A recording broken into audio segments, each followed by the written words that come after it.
Gjithnjë afër muzikës, i palodhur dhe pasionant, Robert Radoja është një nga emrat e spikatur të muzikës shqiptare, pianist dhe pedagog, i duar trokitur për herë nga publiku, për krijimtarinë dhe veprimtarinë e tij artistike, ai mbetet një figurë e respektuar në botën e artit. Edhe pse është arritur dhe ka zhvilluar karrierën kryesisht në Tiranë, Radoja nuk e fsheh kur nostalgjin për Shkodrën, qytetin ku rrënjët e artit dhe muzikës shqiptare janë të thella.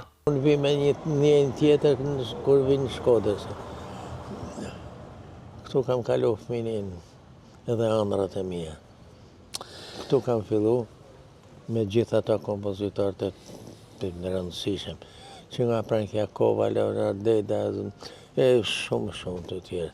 Kur e pyet për artistët që i kanë lënë bresa të forta në skenën shqiptare ndërkombëtare, Radoja përgjigjet pa hezitim. Inva Mula ka qenë me të vërtetë një njeri që ka lënë gjurmë, jo vetëm në skenat shqiptare, por në skenat botnore.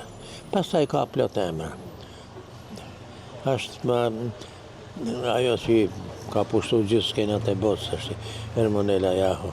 Muzika shqiptare, sipas Radojës, ka pësuar ndryshime të ndjeshme ndër vite. Edhe shihet kanë ndryshuar, edhe koha kërkon tjetër gjë. Kështu që me fol për këngën klasike tonën fillestare, me këngën e sotme ka shumë ndryshim. Por ka një ndryshim, do të baja një kritik. Do të thosha, duhet mbështetemi ma shumë në traditën tonë, se sa të shohim të këtë tjerët që ndoshta e bajnë edhe ma bukur se na.